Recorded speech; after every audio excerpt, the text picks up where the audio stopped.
Prends-moi, Seigneur, dans mon état. Dieu de Jacob soutient ma foi. Je viens ce matin avec un message d'espoir. Vous voyez, j'ai le sourire aux lèvres. Dieu m'a mis à cœur ce matin de communiquer l'espoir à une personne qui m'écoute. L'espoir. On dit, celui qui vit d'espoir ne meurt jamais de chagrin. Alors, je tiens à booster, à motiver, à encourager une personne ce matin. Mon frère, ma soeur, je ne sais pas ce que tu traverses, je ne sais pas ce que tu vis, je ne sais pas ce que tu ressens au fond de toi. Je ne sais pas, tu as le dégoût, tu es fatigué de tout, ton passé remonte dans ta tête. Et tu as juste envie d'une chose, que tout ça s'arrête. Écoute, ça ne va malheureusement pas s'arrêter. Cette vie va continuer et tu vas continuer. Tu vas continuer avec positivité, avec courage, en mettant Dieu au centre. Écoute, parfois nous sommes beaucoup plus découragés dans la vie parce que nous avons trop d'attentes vis-à-vis des autres. N'attends plus des autres, attends de Dieu et de toi-même. Vous savez, Dieu parfois nous pousse à un point où tout le monde nous abandonne, tout le monde nous rejette, tout est échec autour de nous, afin que nous puissions revenir à son plan à lui. Check ta vie, vérifie ce qui ne va pas, vois sur quel plan tu t'es éloigné de Dieu et essaie de rétablir la relation avec Dieu.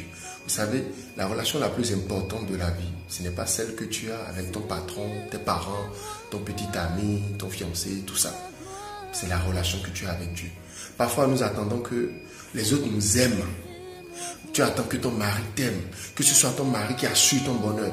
Et tu vois carrément que ton bonheur dépend de ton mari. Et quand il ne te rend pas heureuse, tu as mal, tu es énervé, tu es frustré contre lui. Écoute, un homme ne peut pas te rendre heureuse. Une femme ne peut pas te rendre heureux.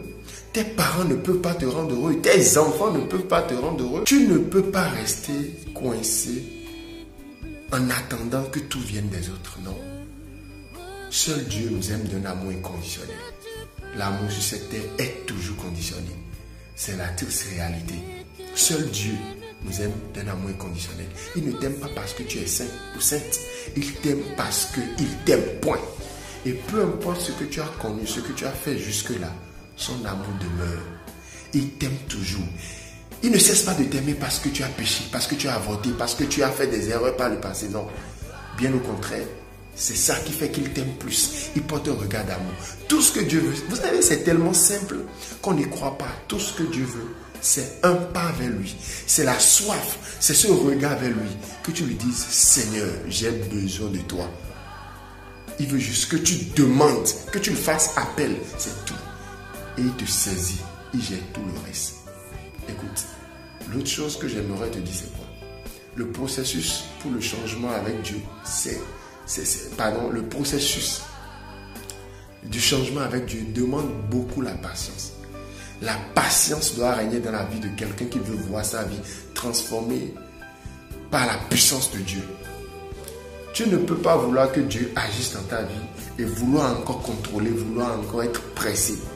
Dieu travaille avec les patients. Sois patient avec toi-même. Ne t'attends pas à ce que le résultat soit automatique. Avec Dieu, on fait un processus. Avec Dieu, on fait des expériences. On grandit étape par étape afin d'être dur, solide. Et Dieu ne fonctionne pas avec les engrais. Il fonctionne naturellement. Le produit sort de la terre naturellement. Mais ça prend du temps. Sois patient avec toi-même. Dis-toi que tu peux réécrire ton histoire avec Dieu. Dieu est la solution.